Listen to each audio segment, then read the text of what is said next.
Good evening, night owls, and welcome back to Sleepless Politics, the channel where the lights are low, the coffee is cold, and the stories we dig into don't just keep you awake, they haunt you long after the screen goes dark. If you're here right now, late at night, when the world is quiet and your thoughts get louder, you're exactly where you belong. Before we step into tonight's mystery, before the static settles and the shadows take shape, do me one favor. Drop a comment telling me where you're watching from, and hit that subscribe button so you never miss another midnight descent into the strange corners of history. Because tonight's story is one of the deepest yet. A story governments have denied, witnesses have been silenced over, and investigators have spent decades trying to piece together. A story that sits somewhere between truth and fog, between the official version and the version whispered in old intelligence circles. Tonight, we step into the darkness surrounding the final hours of Dag Hammarskjo, the second Secretary General of the United Nations, and the only one to die in the line of duty. Or, depending who you ask, the only one to be taken out in the line of duty. Because what happened over the black skies of Ndola on September 18th, 1961, was not simply a plane crash. It was an event loaded with tension. Congo's civil war, Katanga secession, superpower interests lurking just out of sight, CIA officers operating under diplomatic cover, MI6 listening posts intercepting signals never fully released, and mining companies with enough money to move nations like chess pieces. But let's not start with the theories. That comes later. We start with the man, a quiet, introspective diplomat with a spine of steel and a habit of walking alone at dawn, whispering his thoughts into the cold air. A man who believed peace wasn't just a mission, it was a duty worth dying for. On the night he boarded his aircraft, the Albertina, Hammarskjo was carrying not just documents, but the future of Congo's stability. He was attempting something unthinkable for a UN leader in the Cold War: to defuse the conflict without bending to Washington, London, Moscow, or the corporations carving up Africa. He wanted independence for Congo, a real one, not the kind written in a treaty and undone in the shadows. And that's where the trouble began. Witnesses remember that night vividly because it didn't feel normal. There were mercenaries drinking in the bar at Ndola Airport, men who later claimed they saw flashes in the sky. There were reports of a mysterious second aircraft in the area.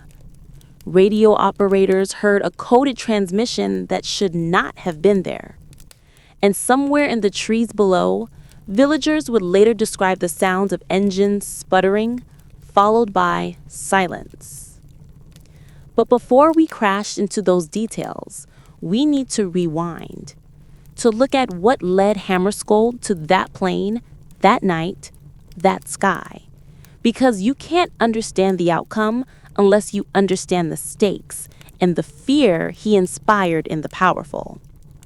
Dag Hammarskjo wasn't supposed to fly into the middle of a corporate-funded war. He wasn't supposed to challenge the colonial remnants buried inside diplomatic protocol. He wasn't supposed to make enemies of generals, intelligence agencies, and billion-dollar mining empires, all at once. But he did.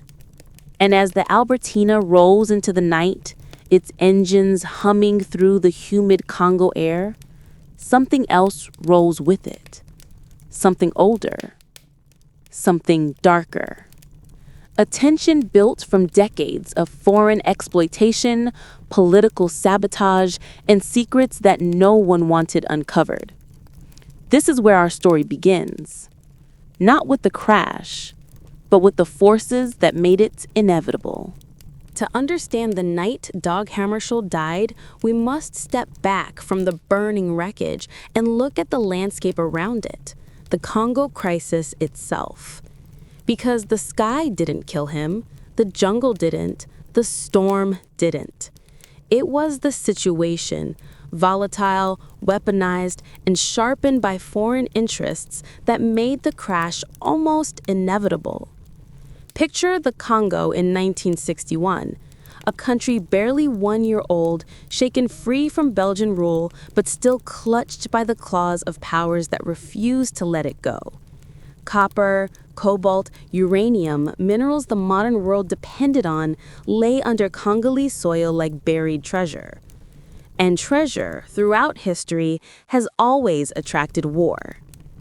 Belgium had, on paper, granted independence, but in the shadows, their mining companies stayed, their intelligence networks stayed, their control stayed. And when the new Congolese government tried to stand on its own, the ground beneath them moved. Katanga, the richest province, broke away. Not with a people's revolution, not with a grassroots uprising, but with the backing of Belgian industrial giants and foreign mercenaries flown in from Europe like hired ghosts. Katanga's leader, Moise Tshombe, wasn't merely attempting secession. He was protecting the money pipeline, billions in minerals flowing outward while his own country starved inward. And the world responded exactly as the world always does, by choosing sides based on what they stood to gain. The United States, worried the Soviets would gain influence in the Congo, played its game carefully, publicly neutral, privately engaged. The Soviet Union denounced Western interference while positioning itself as the savior of the oppressed. Britain moved pieces quietly through MI6, whispering to certain figures, watching others. Belgium held on like a hand around a throat. And in the center of all of this chaotic geometry stood the United Nations. Not an observer, not a passive humanitarian force, but one man, Dag Hammarskjold, who believed he could untangle a war with nothing more than diplomacy and conviction. He had already done the unthinkable, ordered UN troops to intervene against Katanga's mercenary forces, something no Secretary General had ever dared. It wasn't just bold. It was an act that lit fuses in embassies across the globe. Because by pushing back against Katanga's secession, he also pushed against every country, company, and intelligence service profiting from it. He stepped, unknowingly, onto the toes of giants. And giants rarely respond gently. From London, officials complained he was biased. From Washington, the CIA muttered that he was unpredictable. From Brussels, industrialists cursed him openly. From Moscow, Khrushchev demanded his resignation, furious that Hammarskjold refused to let the UN become a Soviet counterweight. Dag Hammarskjold didn't just make enemies, he made the wrong enemies. And as the Congo spiraled deeper into crisis, the tension began to move from political halls into darker places. The kind of places where deniability lives, where plans don't require signatures, where conversations happen in private rooms with ashtrays full of burnt secrets. This was the world Hammarskjold stepped into when he arranged a ceasefire negotiation with Tshombe and Ndola. No fanfare, no entourage, just a man determined to stop a war before it ignited the entire region. His advisors begged him not to go. Intelligence briefings warned of unknown hostilities. Radio intercepts hinted at mercenary activity around the airstrip. Even friendly diplomats whispered that the timing was bad. Too many factions were too desperate for the conflict to continue. But Hammarskjold was unshakable. His belief in peace wasn't a slogan, it was a conviction carved into his bones. He once wrote in his journal, "It is easy to doubt, but it is not necessary. It is necessary only to act." And act he did. On the evening of September 17th, 1961, as the sun fell behind the horizon and the Congo air thickened with humidity, the Albertina lifted off from Leopoldville. Quiet, steady, unassuming. Inside, Hammarskjo sat alone. No dramatic speeches, no visible fear. Just a man staring into the night through a small oval window, unaware that the sky ahead held more than darkness. Somewhere beyond the clouds, a second aircraft was waiting. Or maybe a radio operator was tuning into the wrong frequency. Or maybe fate had already chosen the moment the story would break. But that comes later. For now, the Albertina is still climbing. Its passengers are still breathing. Its engine still hums softly against the night. The crisis is building, the powers are aligning, and the jungle below listens, silent and patient. The story continues. If Dag Hammarskjold had one fatal flaw, it was this. He believed that diplomacy only meant something if it remained untouched by fear. And in the Congo, a place where every handshake hid a knife and every promise tasted of copper and crude, fear was the only currency most men respected.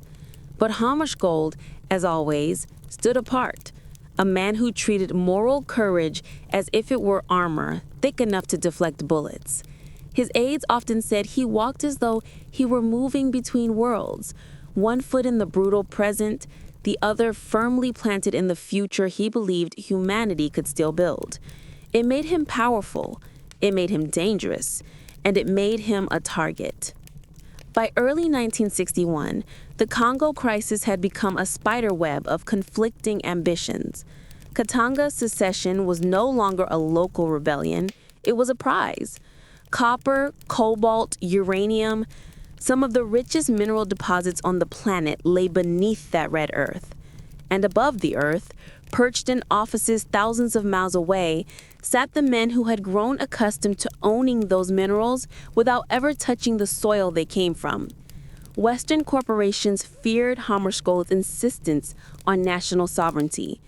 Intelligence agencies worried that stability under UN oversight would limit their leverage. And the Katangan leadership, backed quietly by foreign interests, saw Hammarskjold as the ultimate threat, a man who could end the war without letting any of them win. Even his allies noticed the shift in tone. Meetings grew colder. Phone calls became clipped. Private messages warned him, gently at first, then urgently, that his involvement in Katanga was no longer viewed as neutral. He had disrupted the game. He had changed the rules, and men who had invested fortunes into instability were beginning to consider solutions of their own. But Hammarskjold was stubborn. Not arrogant, though many later claimed he was. It was something deeper, more rooted. A belief that peace was not simply a negotiation, but a responsibility. And so he boarded planes, held emergency sessions, wrote letter after letter in his tidy, restrained script, all in service of an idea. That idea was a Congo unified, sovereign, and free from manipulation. He didn't realize, or perhaps he realized too late, that ideals like that can get a man killed. The warnings intensified by late summer. A strange cable arrived from a European diplomat who asked not to be named. Another message came from a UN observer in Elizabethville, hinting that mercenaries were growing restless. And certain foreign consultants had been overheard discussing solutions to the Hammarskjold problem. When his chief of security mentioned this, Hammarskjold simply looked up from his desk and asked, "Then what are we doing if not trying to resolve problems?" That was the thing about Dag. He could make idealism sound like common sense. He could make danger sound symmetrical, almost mathematical. If there was risk, he accepted it. If there was threat, he measured it. But he never allowed fear to dictate policy. It was admirable, yes, and perhaps it was naive. Still, the truth remains. Hammarskjold did not walk blindly into the night that took him. He knew the stakes. He knew the factions. He knew that negotiations with Moise Tshombe would put him in the crosshairs of men who operated above governments and below the law. Yet he insisted on going to Ndola in northern Rhodesia for one more meeting, convinced that if he could look Tshombe in the eye, man to man, he could prevent the Congo from fracturing into endless war. But those around him saw cracks forming in the diplomatic facade. His schedule grew overloaded. His sleep became shallow. He spent late nights reading intelligence summaries that grew darker by the week. One report mentioned unidentified aircraft appearing near the border. Another referenced intercepted messages hinting at a plot. Not detailed, not actionable, but unmistakably malicious. Hammarskjo read them all. And then he did the thing his aides feared most. He dismissed them. He said, "We proceed," closing the folder. Peace does not wait for ideal conditions. And so the flight to Ndola was scheduled, the last flight he would ever take. What no one knew then, though some suspected, was that several groups, acting independently or not, had become aware of the trip, and many believed that preventing the meeting meant preventing Hammarskjo permanently. The pieces were already in motion. The propellers were already primed. The shadows already gathering. And the night of September 17th, 1961, was waiting for him. The hours leading up to Hammarskjold's final flight passed with that particular tension only history can appreciate, the kind that feels ordinary in the moment, yet rings like a warning bell in hindsight. His schedule was relentless that day. Briefings with UN advisors, a final security review, consultations with African delegates who urged caution. But throughout it all, he carried the strange calm of a man who has accepted a burden and refuses to set it down, even for his own safety. He moved efficiently, quietly, without drama. Observers later said he seemed stoic. Those who knew him better said he simply believed the Congo could still be saved. And that belief, more than anything, propelled him toward the aircraft waiting on the tarmac. The plane was a DC-6 named the Albertina, reliable, sturdy, and familiar, the kind of aircraft Hammarskjold had flown on hundreds of times before.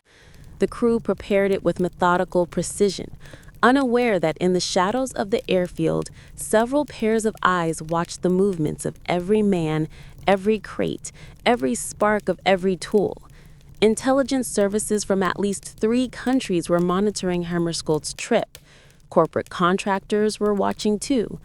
And mercenaries paid in gold and influence, not loyalty, had their own reasons to keep track of the Secretary General's movements.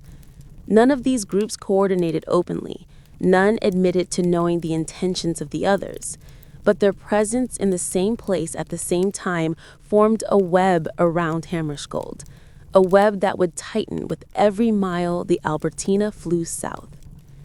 As departure approached, Hammarskjold held one more quiet meeting in a small, dimly lit room adjacent to the runway. His aide, Bo Beskov, would later recount the conversation with a tone of haunted reverence. Hammarskjold sat at the table, his tie loosened slightly, his face drawn but not defeated. Beskov urged him to reconsider the trip, referencing the intelligence warnings, the unstable political climate, the rumors that Tshombe's backers had lost patience with diplomatic negotiations. Hammarskjold listened. He always listened. And then he said something that still chills those who have heard it. If we do not go, we abandon the Congo to the men who thrive in darkness. It wasn't bravado. It wasn't defiance. It was duty, pure, unyielding duty. And so, despite every sign pointing toward danger, he stood, smoothed his jacket, and prepared for departure. The flight crew, meanwhile, completed their checklists. The weather forecast for the night was mixed, manageable, but with pockets of turbulence and the occasional low cloud layer over the region. Nothing unusual for Central Africa. nothing that would warrant cancellation. Yet one pilot later mentioned a detail that lingered in his mind, a strange metallic taste in the air, the particular kind he associated with static charge or incoming storms. It was faint, almost imperceptible, but strange nonetheless. As Hammarskjold approached the aircraft, several witnesses reported something odd, not dramatic, not cinematic, just peculiar. A man in a dark suit stood near one of the hangars, watching the Secretary General intently. When approached by airfield personnel, he turned away and disappeared behind a row of equipment. No one could later identify him, no one admitted to sending him, and no one ever saw him again. A footnote in a catastrophe, or the shadow of something larger. The Albertina lifted off from Leopoldville shortly after 10 p.m., its engines humming evenly as it climbed into the night sky. Hammarskjold took his usual seat, removed a small notebook from his jacket pocket, and began reviewing his briefing notes. For the first hour, the flight was uneventful, smooth, steady, quiet. The crew exchanged casual conversation. The passengers tried to rest. The Secretary General remained awake, scribbling observations in the margins of reports, preparing for a negotiation that might decide the future of the Congo. But on the ground below, the night was far from quiet. Reports from Rhodesia and Katanga confirmed unusual radio activity along the flight path. Aerial observers noted the presence of unidentified aircraft, some small, some with unclear origin, moving in patterns that suggested surveillance or escort. And in one remote outpost, a mercenary commander radioed a message that would only later be uncovered in classified transcripts. The bird is in the air. Repeat, the bird is in the air. As Albertina approached Ndola, the night deepened. The sky became thicker, darker. And somewhere in that darkness, something waited, watching the Secretary General's plane as it crossed invisible lines drawn by invisible hands. And then, as the lights of Ndola flickered faintly below, the first hint of trouble appeared. A flash, a burst, a signal or a warning or something far more deliberate. But whatever it was, it marked the beginning of the final minutes of Dag Hammarskjold's life. The radios crackled first, a small, sharp distortion that barely registered to the crew of the Albertina. At cruising altitude, slight interference wasn't unusual. Static bursts came and went, especially over the Congolese interior, where atmospheric conditions and outdated ground equipment frequently tangled signals. But this wasn't the ordinary kind of static. It had rhythm. It pulsed. It sounded, several survivors later said, almost like another transmission cutting in, a voice half-formed, half-swallowed, as if someone was speaking on a frequency just close enough to bleed through, but far enough that no single word could be understood. The pilots exchanged puzzled glances but continued the approach. They were within 50 miles of Ndola, close enough that the glow of the town faintly illuminated the horizon. Ndola's airfield reported calm weather, clear enough for a smooth descent. Yet even from a distance, something felt off. The lights were dimmer than expected, the air thicker, the silence heavier.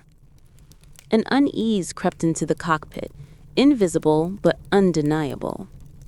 Meanwhile, on the ground in northern Rhodesia, the Ndola control tower waited for the Albertina's call sign to appear on their scopes.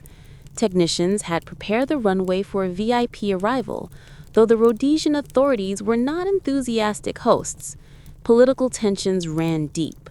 The British colonial government viewed Hammarskjold's mission with suspicion. Many believed he was meddling in affairs that threatened corporate mining interests and regional influence. So while official protocol demanded cooperation, the enthusiasm behind that cooperation was thin. At 11:30 p.m., Ndola Tower sent a routine transmission. SEBDY, Ndola Tower, do you copy? Silence. They tried again. And again. Finally, a faint response crackled in, distorted, fragmented, but unmistakably the voice of the Albertina crew. Approaching. Descent. Interference. Then another burst of static swallowed the rest. Control tower staff leaned forward, adjusting dials, trying to sharpen the signal. But before they could clarify, something new broke through the frequency. A sharp pop, followed by a short, clipped message no one could fully decipher. Some claimed it sounded like a call sign. Others said it sounded like a warning. A few, later, insisted it was neither. One entered into the logbook the phrase, "one aircraft overhead." The problem was, only one aircraft was supposed to be overhead, the Albertina itself. Inside the DC-6, the atmosphere shifted from routine to alert. The first officer reported seeing a flicker of light off the left wing, not lightning, not a star, something else, a glow. Brief, sharp, and controlled. He asked the captain if it could be another aircraft. The captain, trained, disciplined, not prone to panic, scanned the sky, but the darkness outside was too thick, and the cockpit instruments showed no traffic. Radar coverage was limited in the region, and the technology primitive compared to modern standards. Still, the pilots knew what they saw. The second flash came seconds later, this one brighter, closer. Hammarskjo, seated near the rear, felt the shift before he understood it. The plane shuddered, not violently, but enough to make him sit upright. His aide across the aisle clutched the armrest. A clipboard slid from a table and clattered to the floor. The hum of the engines deepened, strained, as if the plane had suddenly encountered resistance. Then came a sound no one on board could mistake, a metallic ping along the fuselage. A strike, small but deliberate. The captain immediately radioed Ndola. SEBDY requesting urgent guidance, possible external contact. Static devoured the rest. Below, in a small Rhodesian airfield shack, a handful of men stepped outside, gazing into the black sky. One of them, an off-duty police officer, later told investigators he saw a light moving unusually fast, not like a commercial plane, not like any aircraft he knew. But his testimony was dismissed as unreliable, as most inconvenient testimonies are. Back in the cockpit, alarms began to blink. A drop in altitude, a momentary loss of stabilizer control. The aircraft trembled, then steadied, then trembled again. A sequence too precise for turbulence, too irregular for mechanical failure. Something, or someone, was affecting the plane. Hammarskjo remained calm.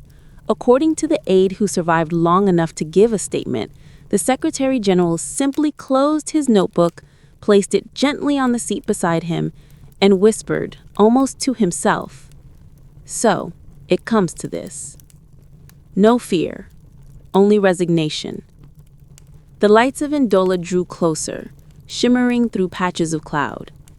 The final minutes descended upon them, swift, silent, and irreversible. And then, in the space between one breath and the next, the night sky erupted. The explosion wasn't cinematic, no fireball tearing across the sky, no thunderous boom echoing across the savannah. Instead, it was something far more unsettling. A sudden white flash, silent and contained, as if a camera had gone off in the heavens.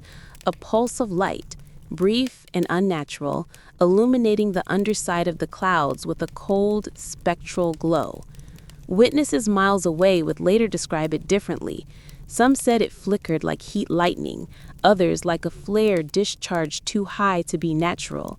But all of them agreed on one thing. It happened at the exact moment the Albertina vanished from the sky. Inside the aircraft, the explosion detonated the quiet. The cockpit instruments spasmed, gauges spinning, needles plunging, dials flicking wildly between readings. The pilots fought the controls, their calm replaced by a grim, urgent focus. The plane lurched downward, nose tilting, engine struggling to maintain power. The second officer shouted altitude numbers as the DC-6 dipped too quickly.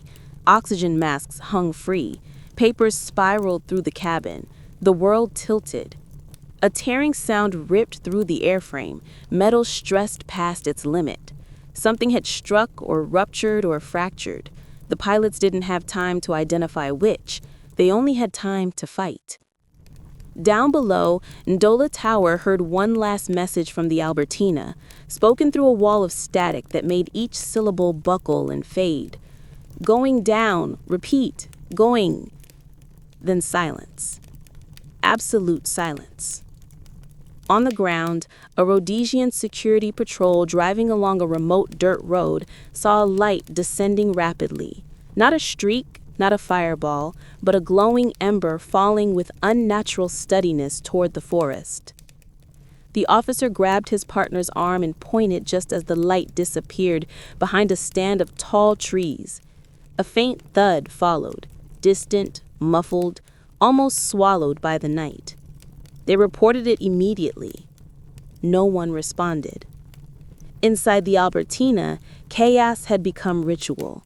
Hammarskjo gripped the armrests as the cabin jolted again, violently this time. Loose objects crashed forward. Overhead compartments burst open. Aides prayed. One man sobbed. Another shouted instructions no one could hear. The Secretary General didn't cry out. He simply braced himself, eyes steady, jaw clenched, as the plane's descent turned from steep to catastrophic. The pilots fought for every second, every foot of altitude, every fraction of control. They attempted to level off, but the right wing dipped sharply, too sharply. The aircraft rolled. For a moment, the stars spun in the windows. Then the trees came into view, racing upward like jagged black spears. And then, impact. The Albertina slammed into the earth with bone-crushing force, tearing through the bush, skidding, breaking apart piece by piece. Trees snapped like matchsticks, metal shrieked, flames flickered from shattered fuel lines but never fully caught, a strangled, aborted firestorm. Bodies were thrown, seats torn free, debris scattered. Silence followed, thick as ash. Above the wreckage, the sky went back to being ordinary, calm, dark, empty. No aircraft in pursuit, no flash of light returning. Whoever or whatever had been in that sky moments earlier was gone. Back at the Ndola airfield, something extraordinary happened, or rather, something extraordinarily suspicious. Despite numerous witnesses reporting a falling plane, despite radio distress signals, despite the Secretary General of the United Nations being overdue for landing, the airport declared it saw no signs of an aircraft attempting to land. No flares, no lights, no sound. They closed the runway, shut down operations, and went home for the night.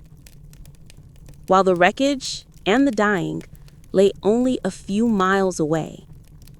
It wasn't until the next morning, after hours of bureaucratic paralysis and polite indifference, that a search party finally ventured out. And when they did, the wreck was found almost immediately. It wasn't hidden. It wasn't buried. The trail of broken trees practically pointed to it. But the scene itself, the positioning of the bodies, the condition of the wreckage, the strange objects found around Hammarskjo suggested a story far more complex than a simple crash. The fall was over. The mystery had just begun. Dawn broke over the crash site slowly, as if the sun itself hesitated to illuminate what had happened. The clearing where the Albertina had come to rest was unnaturally silent. No birdsong, no rustle of wind, only the brittle snap of twigs beneath the boots of the search party as they approached. Smoke drifted in thin, ghostly ribbons from the torn fuselage. Metal lay twisted like the remains of some colossal dying animal. The air was heavy with the smell of fuel, scorched earth, and something darker beneath it, the unmistakable scent of tragedy. The first responders were not UN officials. They were not medical personnel, nor trained investigators. They were local charcoal burners. two men who had stumbled upon the wreckage while gathering wood. Their statements would later become crucial, but at the time, they were treated as unreliable, poor, uneducated, and therefore unsuitable witnesses, at least in the eyes of the Rhodesian authorities who eventually arrived to take control of the site. Yet what they saw, what they described in raw, unpolished detail, would become one of the most chilling threads in the entire mystery. They found bodies flung from the wreckage, some immediately recognizable as crew members, still strapped to fragments of seat frames. They found papers scattered like confetti, burnt at the edges. They found clothing torn, luggage crushed, metal still warm to the touch. But the most shocking discovery lay a short distance from the main debris field. Dag Hammarskjo. Not burned, not mangled, not buried beneath twisted steel like the others. He lay on his back, almost peacefully, beneath a small tree whose branches curved above him like a makeshift canopy. His clothes were intact, save for tears caused by the crash. His face was calm, too calm. No soot smudged his skin, no blood marked his forehead. His legs were crossed at the ankles, as if he had been placed there, not thrown there by impact. The charcoal burners froze. Something was wrong. Something was profoundly wrong. When Rhodesian officials finally arrived, hours later, they surrounded the body, murmuring among themselves, scribbling notes. But the men who had found Hammarskjo insisted on speaking. One of them later testified this exact sentence, which investigators dismissed. He was alive when we found him. He was breathing like a man sleeping.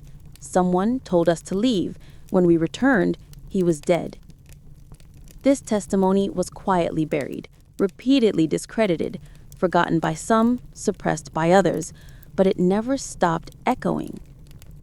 A second witness, a British soldier stationed nearby, told a different but equally disturbing story. He claimed he saw a wound on Hammarskjo's forehead, small, clean, and unmistakably resembling a bullet hole. Later photographs showed no such wound. Some say the soldier lied. Some say the photos were taken after something had been altered. Some say the wound was real, but removed from official reports. Then there was the most bizarre detail of all, the one that investigators tried hardest to ignore: playing cards. Specifically, a single ace of spades found tucked into the collar of Hammarskjo's shirt. The Rhodesian government dismissed it as debris blown onto the body. Others said it was planted. In mercenary slang, the ace of spades was a calling card, a symbol used to mark an execution, a warning, a message.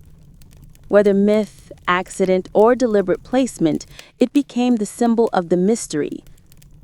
As the sun climbed higher, UN personnel finally reached the site. Shock rippled through the delegation. Hammarskjo's closest aides stood silently, eyes wet, fists clenched, their grief compounded by confusion. Why was he separated from the others? Why did he look so arranged? Why had rescue operations been delayed for so many hours, despite numerous witnesses reporting the crash? Questions swirled. Answers did not. Rhodesian officials took control of the scene with noticeable haste, fencing off areas, confiscating items, forbidding UN investigators from approaching certain parts of the wreckage. They insisted it was standard procedure. No one believed them. Photographs were taken, but many would later go missing. Notes were recorded, yet numerous pages vanished before reaching the final report. Witness statements were selectively quoted, and in some cases ignored completely.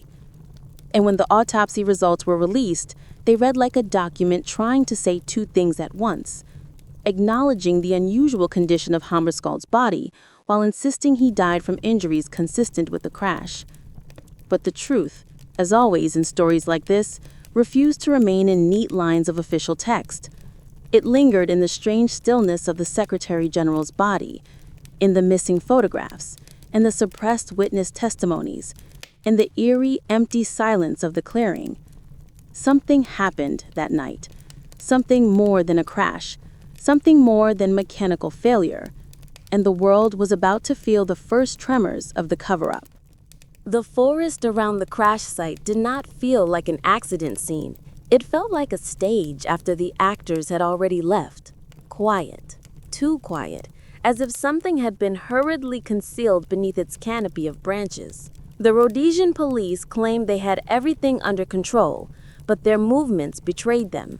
They walked with nervous purpose, whispering among themselves, glancing over shoulders as though afraid someone might be watching. And someone was watching.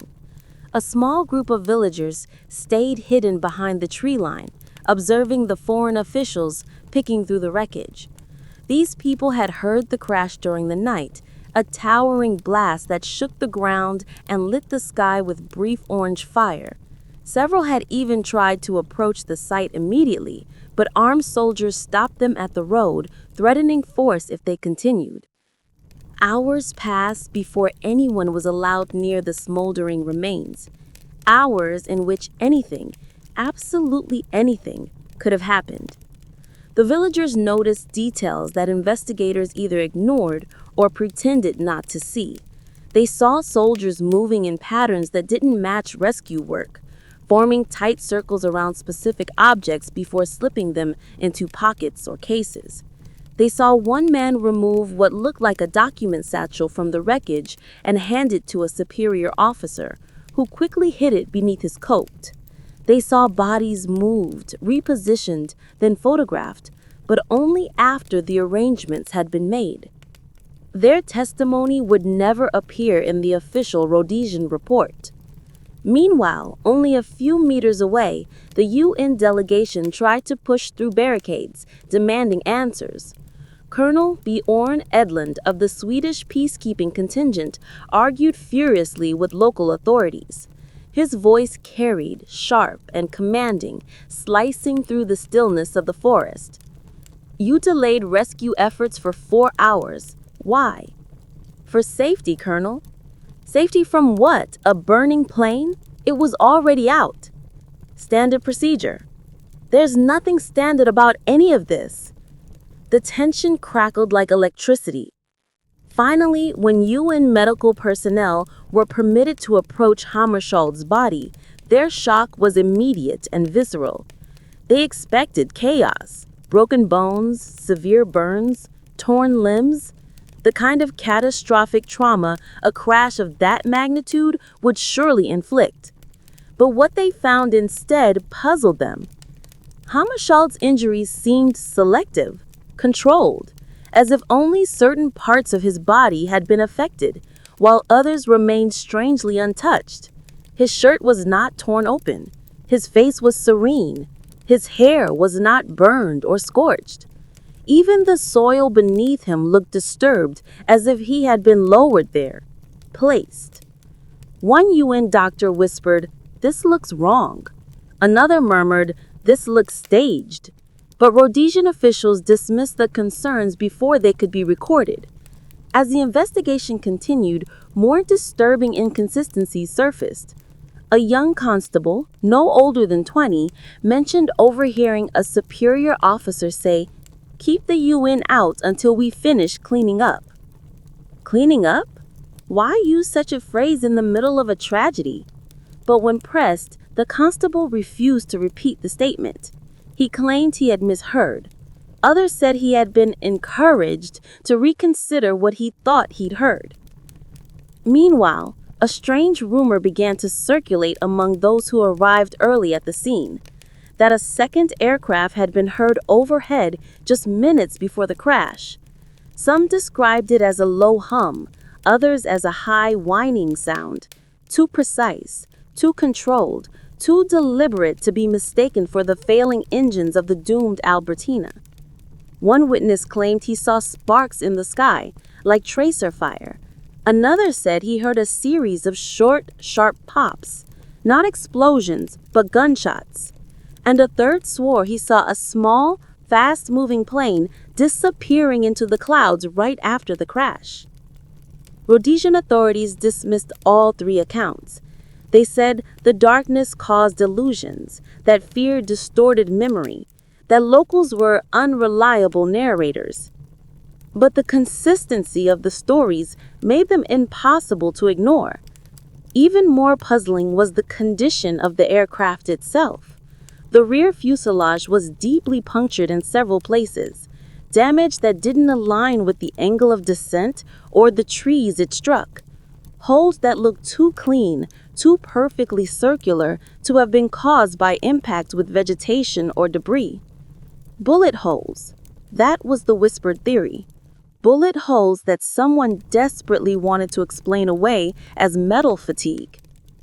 Then, as the day wore on, the forest grew hotter, the air thick with humidity and suspicion. The UN team waited for permission to begin their own examination of the wreckage, permission that never came. Rhodesian authorities insisted they had jurisdiction and ordered everyone not part of their team to remain at the perimeter. By evening, new orders were given. No one, absolutely no one, was to touch the aircraft until an official directive arrived from Salisbury. But before that directive ever appeared, several key pieces of wreckage mysteriously vanished. Panels, wiring, sections of the tail, even part of the cockpit dashboard. Gone. And with them, any hope for an honest investigation began to sink into the forest floor, swallowed by the same silence that had greeted the morning sun. The shadows deepened, and the clearing felt colder somehow, as if the truth itself had slipped between the trees, unseen, whispering from the darkness. What really happened that night? Why did the evidence go missing? Why did the body look staged? The answers were coming, but so were the people who wanted those answers buried forever. By the following morning, the initial shock of the crash had given way to an even more complex reality. The investigation itself had become an obstacle course. UN officials struggled to assert authority at the Ndola site, their every move met with subtle obstruction. Rhodesian authorities insisted that the scene was under local jurisdiction, that all international personnel must wait for orders from Salisbury before touching any evidence. Photographs, sketches, and notes were delayed or denied. Witnesses who had seen strange flashes, mysterious aircraft, or unusual movements of bodies were quietly removed, interviewed privately, or pressured to alter their statements. Even some UN staff noted an uncanny pattern. Every lead that hinted at irregularities seemed to vanish as quickly as it appeared. Dag Hammarskjo's death was immediately classified as an accident in official statements, but journalists, intelligence officers, and UN insiders smelled something different. The crash had occurred under circumstances that strained credulity. The flight path, the meteorological reports, the inexplicable signals, and, most importantly, the state of Hammarskjo's body. Each anomaly pointed toward a conclusion that no one could openly voice. This may have been deliberate. Someone wanted the Secretary General dead. Within the UN, panic and disbelief contended with the determination to find answers. A team of investigators from Sweden, Belgium, and the United States was dispatched to Ndola. Their task was simple in theory: examine the wreckage, collect testimonies, and reconstruct the last flight. But the fieldwork quickly became a nightmare. Documents and items that should have been present at the site were missing. The aircraft's black box, if such a thing could have survived the crash, was never found. Witnesses were inconsistent, not because they were lying, but because someone or something had interfered with the collection of evidence. Photographers returned from the site with blurred images, broken cameras, or missing rolls of film. Each failure fed the idea that outside forces were intent on obscuring the truth. Among those investigators was a Swedish officer, a man trained in both diplomacy and intelligence. He quietly noted what many others missed: the precision of the damage. The fuselage had multiple perforations inconsistent with impact from trees. The wings had unusual bending patterns. Sections of the tail had been cut or removed before any formal examination could occur. And there was the matter of the body itself. Dag Hammarskjo had been found apart from the rest of the passengers, his posture unnatural, his injuries selective. The officer suspected that someone had tampered with the scene, a deliberate arrangement meant to tell a story or perhaps erase one. Meanwhile, political pressures mounted. The Katanga secessionists insisted that the UN forces had overstepped boundaries, but their argument rang hollow next to the inexplicable details surrounding Hammarskjo's death.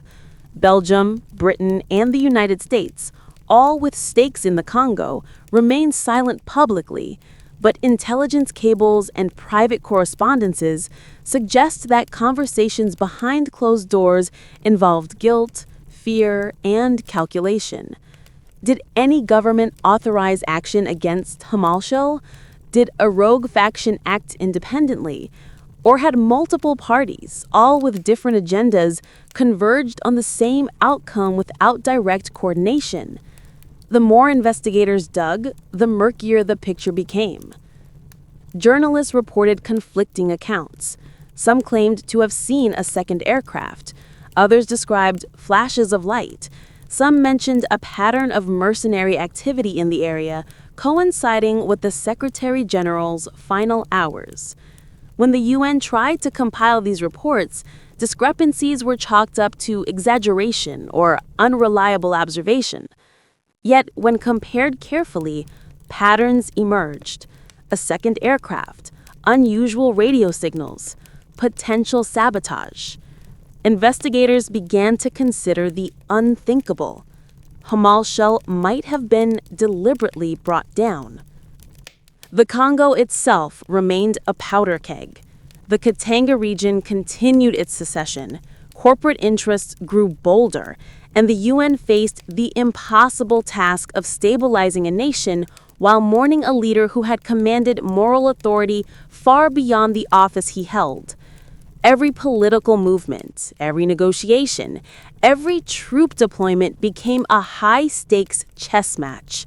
And in the middle of it all, the question persisted: who had the power and audacity to eliminate a UN Secretary General in mid-flight and obscure the truth so completely?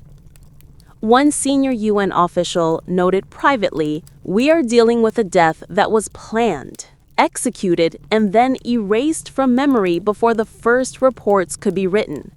The tone in the room was tense, a mixture of fear, disbelief, and exhaustion. Nobody wanted to speak openly because the ramifications could extend far beyond Ndola, far beyond the Congo, into corridors of power where names were not meant to be spoken.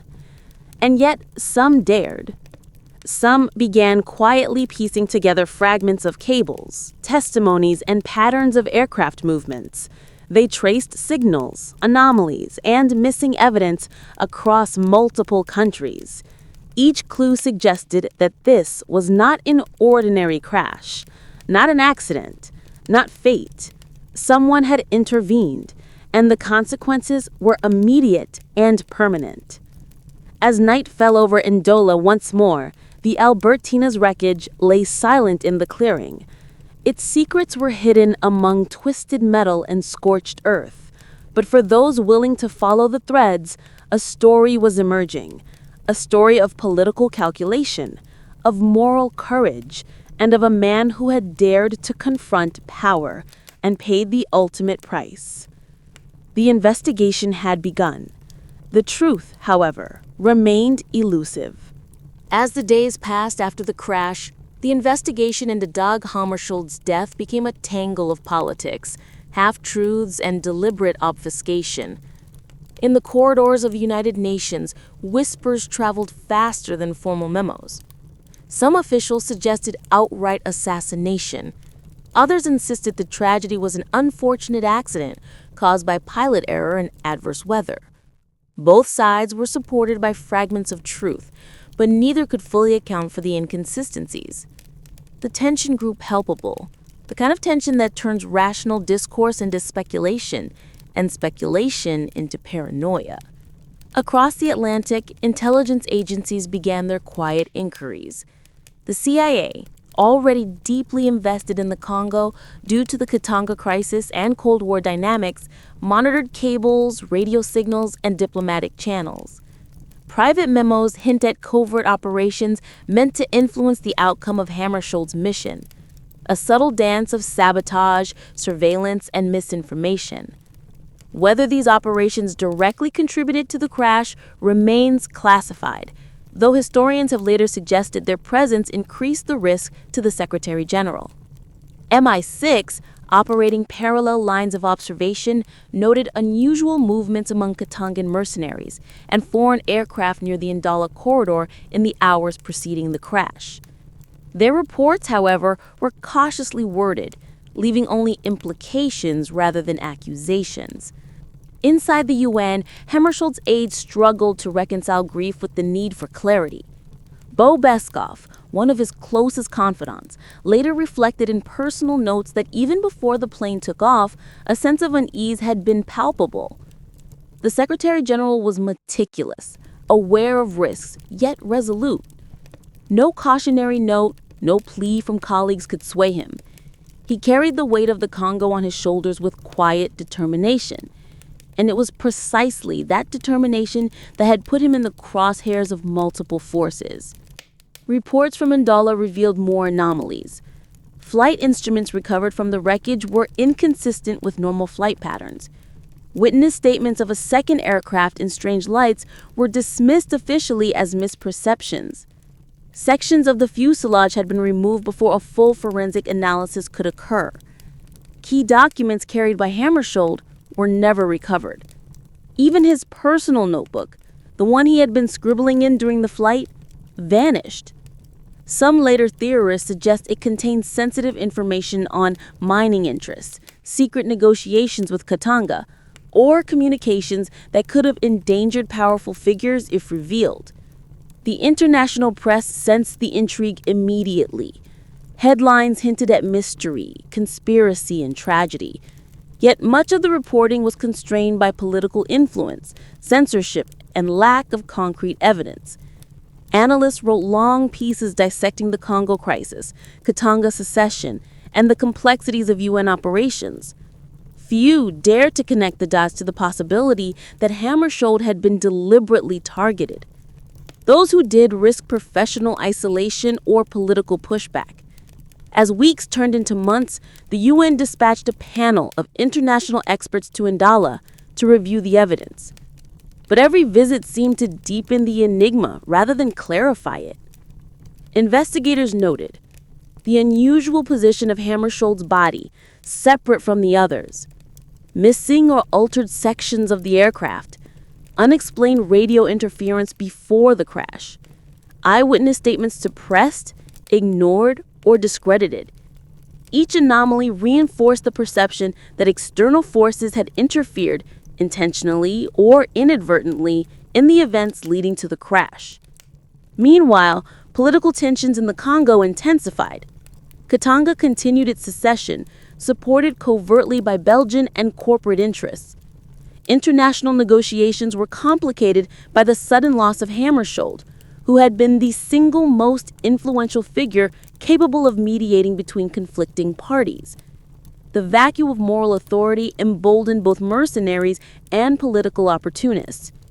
UN troops faced increasing hostility, and the fragile peace the Secretary General had worked tirelessly to maintain teetered on the brink of collapse.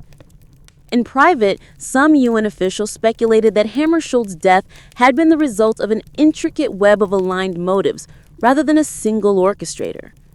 That notion, chilling in its implications, suggested that the Secretary General had been caught in a trap where multiple factions, governments, corporations, intelligence agencies, and mercenary networks converged in secrecy, each motivated by self-interest, none accountable for the final outcome. This theory, though never publicly verified, gained traction among scholars and investigative journalists in the decades that followed. By late 1961, the narrative that dominated public discourse was simple. Hammarskjold died tragically in a plane crash. The deeper currents, clandestine interference, suspicious aircraft, Missing evidence and contradictory witness reports were buried in archives, classified documents, and hushed conversations. Yet for those who examined the sequence of events critically, a darker picture remained. A Secretary General who dared to challenge entrenched interests, a plane mysteriously descending into Ndala, and a constellation of forces that may have deliberately shaped his final moments. In the weeks and months following the crash at Ndola, the world struggled to understand what had happened. The immediate shock gave way to a tense, layered chaos.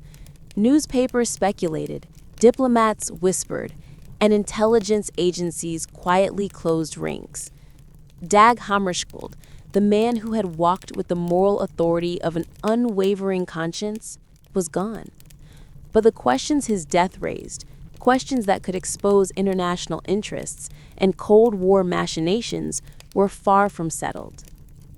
The United Nations initiated its own inquiry, though its scope was limited and constrained.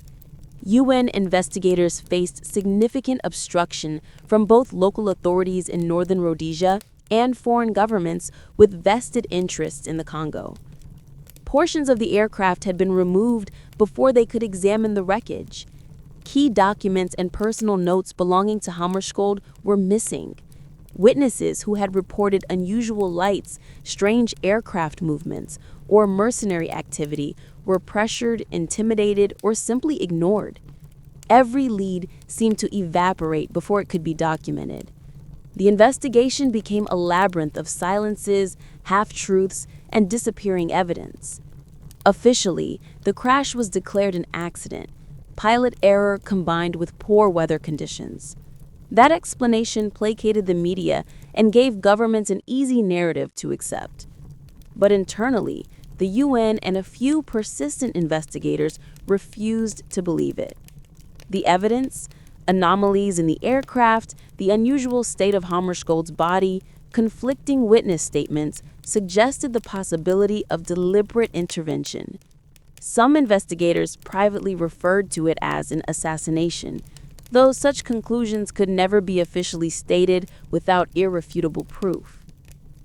Meanwhile, the political and corporate pressures that Hammarskjold had navigated before his death began to accelerate. Katanga's secession continued unabated, fueled by foreign support. Mining companies profited under the new status quo, while the United Nations struggled to maintain neutrality in a country where sovereignty, morality, and commerce collided. Governments that might have opposed the secession now found themselves constrained by bureaucratic inertia and Cold War politics. The vacuum left by Hammarskjold's death was a void immediately filled by competing interests. In the international intelligence community, the crash sparked countless internal reports, debriefs, and confidential analyses. Agencies such as the CIA, MI6, and Belgian intelligence meticulously cataloged every possible variable, from aircraft mechanics to the sequence of radio transmissions to the political motivations of Katanga's leadership. Some reports suggested that multiple actors could have acted independently, yet each contributed to the fatal outcome. In other words, no single person may have pulled the trigger, but a chain of aligned motives led inevitably to the Secretary General's death. These conclusions, however, were never made public, remaining classified for decades. Journalists and historians who later revisited the crash found a pattern of obstruction and censorship that only deepened the mystery. Eyewitnesses were often silenced, threats were implied, and crucial documents disappeared from archives. Rumors persisted of a second aircraft, strange signals over the radio, and mercenary movements in the area, all suggesting a level of premeditation that official reports refused to acknowledge. Yet the formal narrative remained simple, clean, and inconclusive. Hammarskjold had died in a tragic accident. For the families and colleagues who had worked closely with Hammarskjold, the official verdict felt hollow. Bo Beskov, the aide who had been closest to him, reflected years later on the sense of foreboding Hammarskjold carried in the days before his final flight. Others in the UN recalled his meticulous preparations, his willingness to confront the powerful and dangerous in pursuit of peace, and his quiet, unwavering resolve. To them, it seemed impossible that fate alone had taken him. It had to be something else, deliberate, precise, and terrifying in its implications. Over the decades, the story of Hammarskjold's death has continued to captivate investigators, scholars, and conspiracy theorists alike. New documents occasionally emerge, suggesting that key evidence was deliberately concealed, and interviews with surviving witnesses continue to hint at extraordinary forces acting behind the scenes. While no definitive proof of assassination has been publicly established, the collection of anomalies, missing documents, unusual body positioning, reports of a second aircraft, and suspicious military movements leaves a strong, lingering doubt that the crash was truly accidental. Decades after the crash, the name Dag Hammarskjold still carried a weight few diplomats have ever known.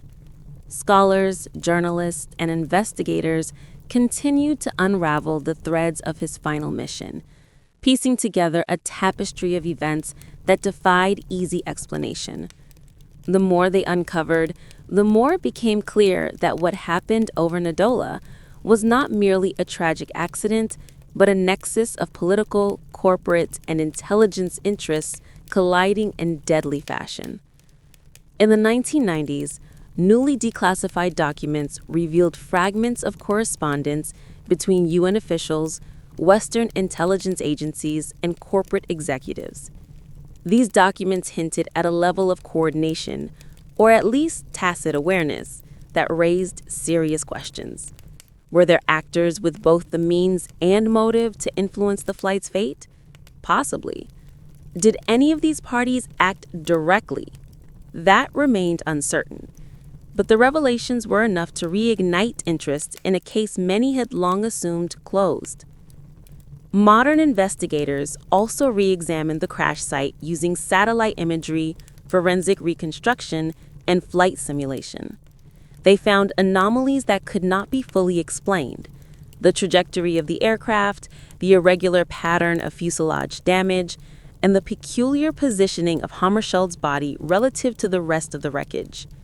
In combination with historical reports of mysterious lights and a second aircraft, the evidence suggested intervention, deliberate, precise, and calculated.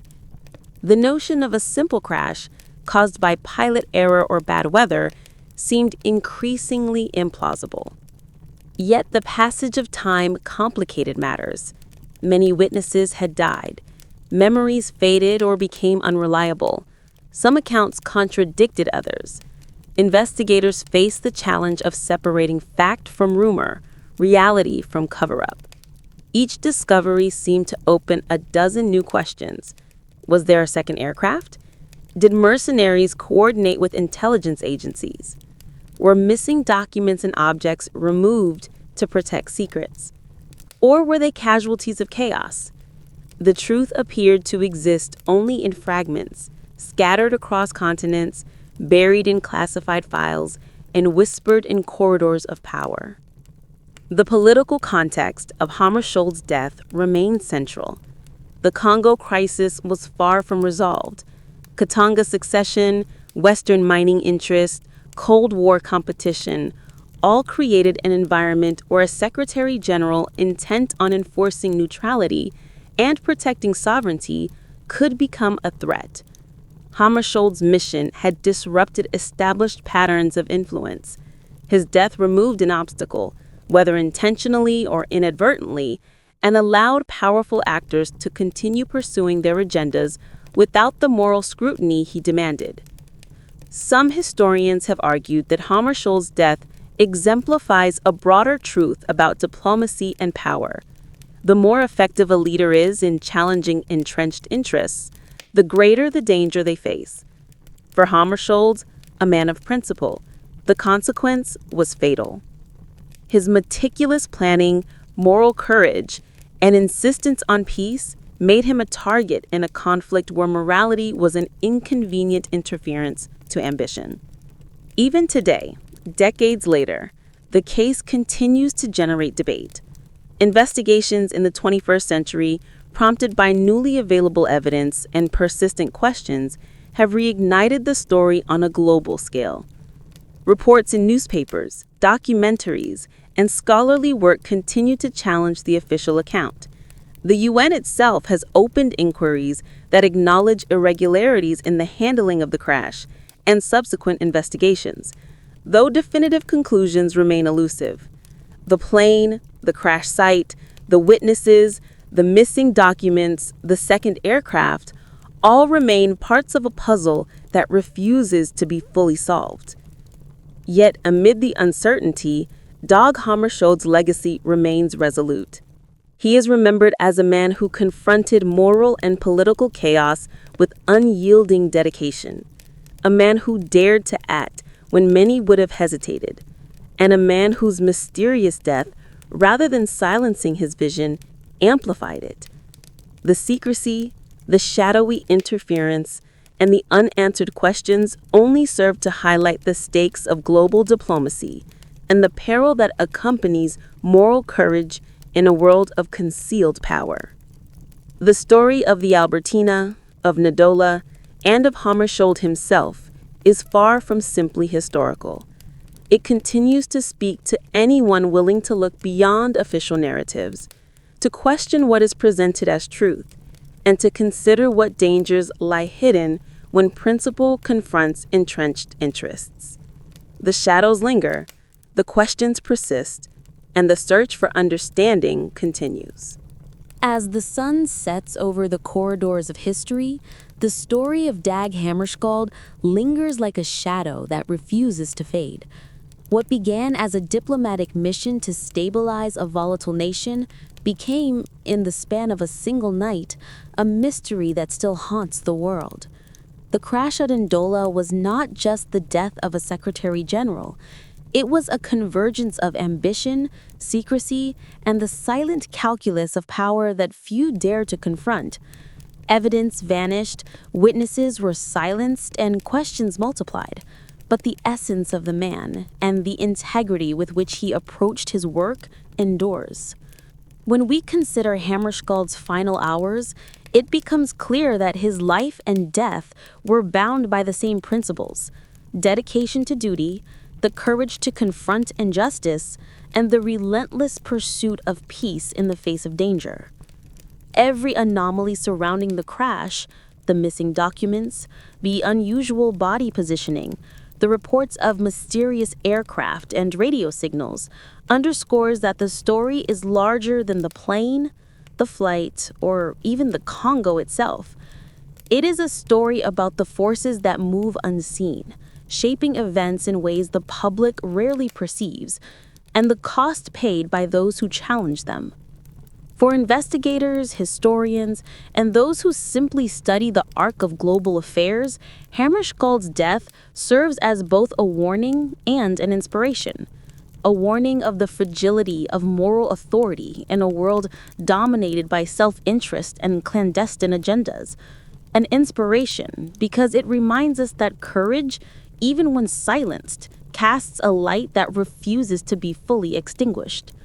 The questions left behind about who had the means, the motive, and the opportunity to intervene continue to resonate, prompting new generations to look deeper, question more, and refuse complacency in the face of uncertainty.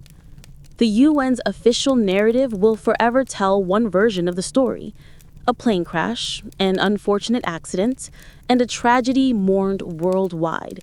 But those who dig beneath the surface see another story, a story of shadows in the night, of meticulous orchestration, of moral and political battles waged not in public halls, but in secret. It is a story that challenges us to ask uncomfortable questions about accountability, the limits of diplomacy, and the hidden forces that shape history. And yet, amid all this, there is still something profoundly human in the narrative. Hammarskjold's resolve, his willingness to put principle above safety, and his unwavering focus on protecting the people of the Congo are reminders that history is not merely the sum of power plays and conspiracies. It is also shaped by the courage, vision, and moral clarity of individuals who choose to act, even when the consequences are uncertain.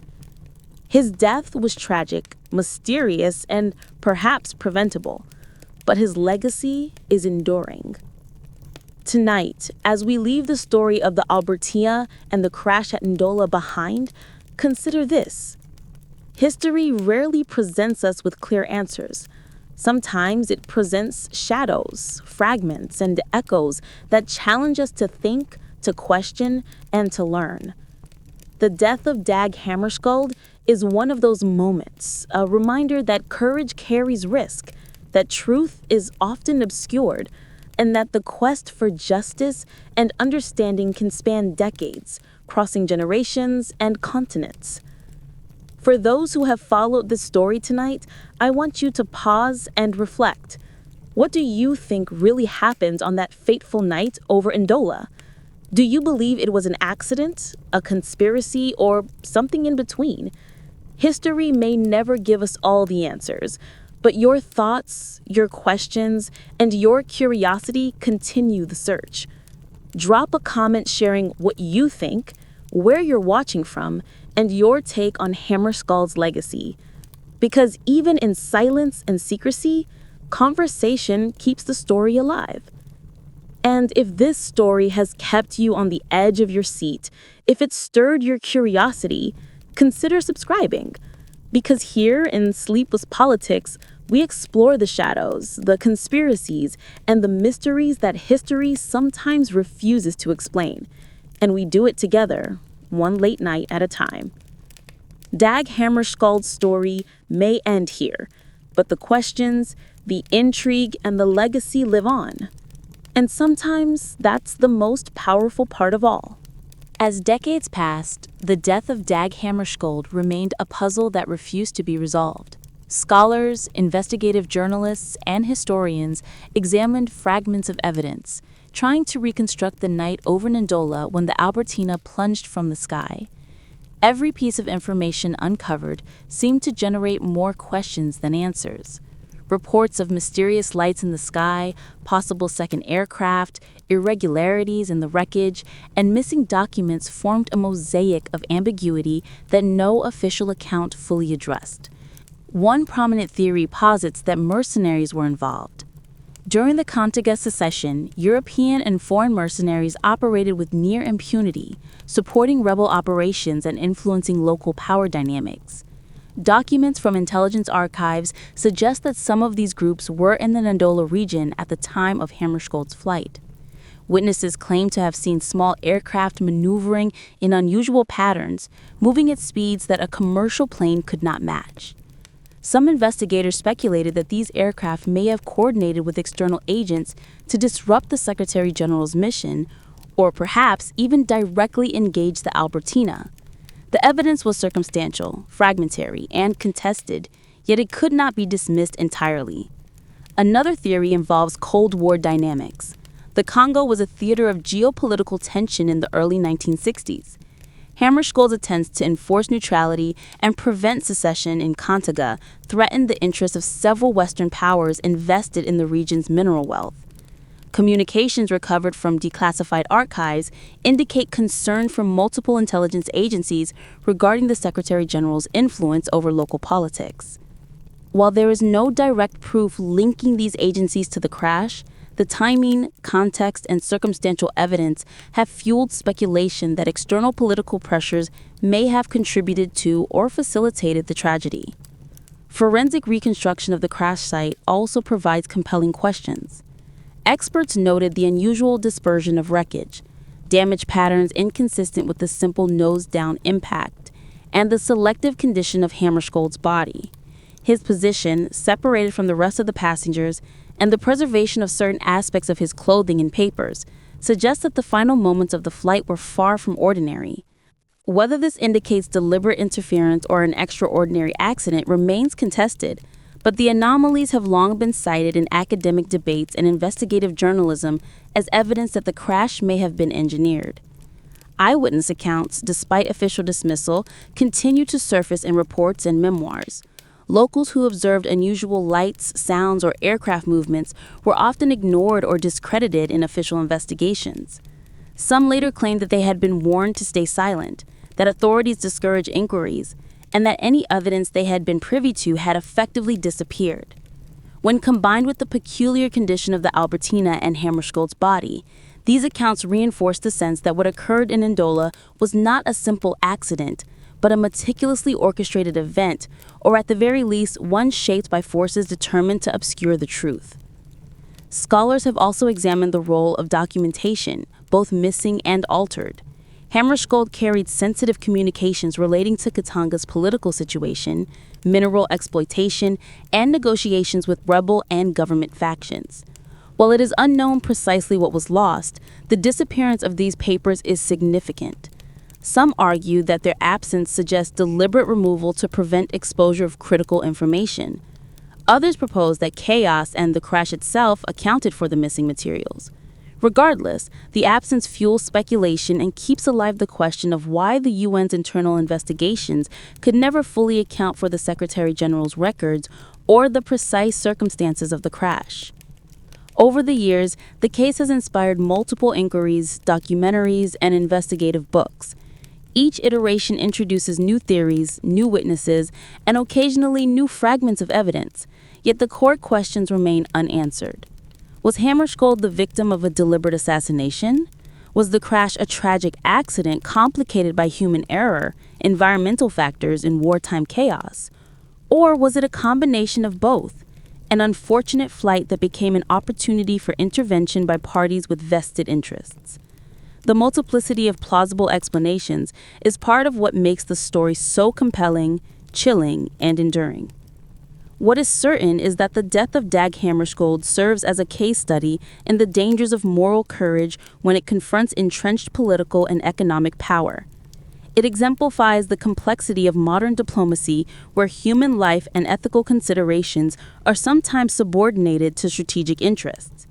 His disappearance continues to resonate as a reminder that even the most diligent, principled, and courageous individuals can be vulnerable when powerful forces converge in secrecy. Decades after the crash, the story of Dag Hammarskjold refused to die. What had once been reported as a tragic accident had become a persistent enigma, one that continued to draw investigators, historians, and journalists into its web. In the 21st century, renewed interest in the case brought with it the resources, technology, and determination to examine evidence with a precision that was impossible in 1961.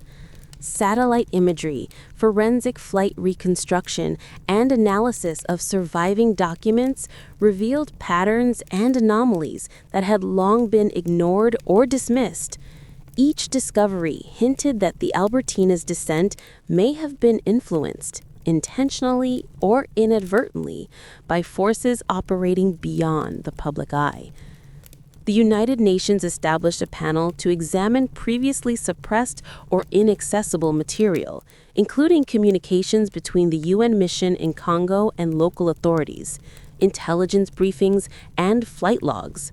The panel confirmed what investigators in 1961 had suspected, that the crash site had been manipulated in the hours following the accident. Witnesses' accounts of unusual movement of bodies, removal of objects, and restricted access to critical areas were largely corroborated. The panel also noted inconsistencies in the initial autopsy and photographic evidence, suggesting that some items and details had been altered or omitted in official reports. The significance of these findings was clear. The original narrative that Hammarskjold died in a simple crash could not fully explain the evidence. New forensic techniques were applied to the wreckage using advanced materials analysis, ballistic assessment, and flight pattern modeling. One finding drew particular attention. Several holes in the fuselage that were previously dismissed as impact damage did not correspond to the expected trajectory of the aircraft's descent. The pattern and shape suggested the possibility of projectile interference, though investigators could not conclusively determine whether this contributed to the crash or occurred post-impact. Combined with witness reports of a second aircraft in the area, strange lights, and unusual radio transmissions, the panel concluded that external interference remained a plausible explanation. The investigation also revisited Hammarskjold's documents. Some materials, believed to have disappeared, were located in archives decades later. Their contents revealed his keen awareness of regional tensions, corporate exploitation, and international political maneuvering. Analysts concluded that Hammarskjold had identified key power players whose interests clashed with his mission to stabilize the Congo and enforce neutrality. While no direct link between these actors and the crash could be definitively established, the timing and context provided a compelling motive for intervention. Witnesses who had long been dismissed were re-interviewed. Local villagers, airport personnel, and UN staff from the original mission described what they had observed with fresh clarity. Accounts of mysterious aircraft, unusual lights, and the selective movement of wreckage and bodies were consistent across multiple sources. Many had previously feared retaliation or ignored their own observations. Now, decades later, they spoke more freely. The convergence of these testimonies with modern forensic analysis painted a picture far more complex than the official 1961 narrative. International media and investigative journalists amplified these findings, framing Hammarskjold's death as one of the most significant unsolved political mysteries of the 20th century. Documentaries and articles highlighted the combination of geopolitical intrigue, corporate interests, and Cold War intelligence operations surrounding the Congo. The story captivated audiences because it challenged the conventional view of history. The notion that a moral, principled leader could be so systematically undermined and perhaps even eliminated in pursuit of competing interests. Hammarskjold's death became a symbol of the delicate and often dangerous intersection of power, morality, and diplomacy. Despite the passage of time and the emergence of new evidence, the case remains unresolved. Each new inquiry uncovers more layers, but the fundamental questions persist. Was Hammarskjold deliberately targeted? Did a second aircraft play a role? Were intelligence agencies complicit or merely aware? Could the crash have been prevented, or was it an unfortunate convergence of circumstance exploited by opportunistic actors? The multiplicity of possible explanations adds to the enduring fascination and the tragedy of this story. Through it all, Hammarskjold's legacy remains intact. His courage, moral clarity, and dedication to peace shine against the backdrop of a dark, ambiguous, and often dangerous geopolitical landscape. Modern investigations have confirmed that something extraordinary happened over Ndola, but the full truth continues to elude historians and the public alike. And in that ambiguity lies the haunting, unshakable power of his story. As the decades stretch between us and that fateful night over Ndola, the story of Dag Hammarskjold remains a haunting puzzle. The Albertina crash, once reported as a tragic accident, is now widely recognized as a complex convergence of political intrigue, intelligence operations, and unanswered questions. Even after multiple inquiries, forensic reconstructions, and modern analyses, the full truth remains elusive. And perhaps that is part of the story's enduring power. It is not only about what happened in those final moments, but about the world that allowed it, the hidden corridors of influence, the choices made behind closed doors, and the risks faced by those who dare to confront entrenched power. Hammarskjold's death challenges us to consider the intersection of morality and politics. Here was a man who carried the weight of global responsibility with courage, foresight, and unwavering principle. He confronted corporate exploitation, political secession, and the ambitions of nations during one of the most volatile moments of the Cold War. Yet, even with all his skill and integrity, he became the victim of forces far beyond his control. The details we now know, missing documents, anomalous wreckage, possible second aircraft, inconsistent witness statements, suggest that his end was no ordinary accident. They remind us that in the world of geopolitics, courage often comes with peril, and truth can be as elusive as the shadows cast by power. Modern inquiries have tried to piece together what the original investigations could not. Satellite imagery, forensic flight modeling, and rediscovered documents provide tantalizing clues. Witnesses long ignored have shared their observations, confirming unusual aircraft movements and strange phenomena in the sky. These findings hint at a deliberate intervention, though definitive proof remains frustratingly out of reach. For some, this uncertainty is infuriating. For others, it is the essence of Hammarskjold's story, a symbol of the persistent struggle to seek truth amidst secrecy. Hammarskjold's legacy extends beyond the mysteries of his death. It is found in his vision of a world where diplomacy is guided by principle, where peace is sought even when the odds seem insurmountable, and where courage is measured not by personal safety, but by the demands of responsibility. His approach to global leadership, one that combined meticulous planning, moral clarity, and personal humility, continues to inspire diplomats, scholars, and anyone willing to confront injustice. His disappearance may have left the world with more questions than answers, but it also left a blueprint for ethical leadership in an imperfect world. As we reflect on the events at Ndola, it becomes clear that Hammarskjold's story is not just historical, it is a cautionary tale and a source of inspiration. It challenges us to question official narratives, to scrutinize the forces that shape events, and to consider how power and principle interact in both visible and hidden ways. It reminds us that the pursuit of justice and peace often entails risk, and that those who take such paths may leave behind questions that endure far longer than their lives. And so, as this exploration of Hammarskjold's life, mission, and mysterious death comes to a close, I invite you to pause and reflect. What do you think really happened over Ndola? Was it an accident, a deliberate act, or a collision of both? How do you reconcile the extraordinary courage of one man with the opaque and powerful forces surrounding him? Your thoughts, questions, and interpretations keep the story alive. Share them in the comments. Let us know where you're watching from, what your perspective is, and how you view the legacy of Dag Hammarskjold.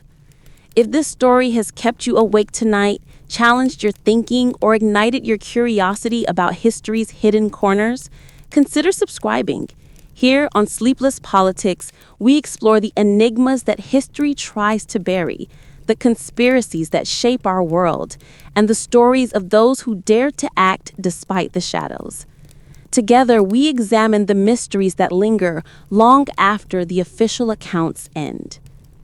Dag Hammarskjold may have vanished into the night over Ndola, but his story, his courage, and the questions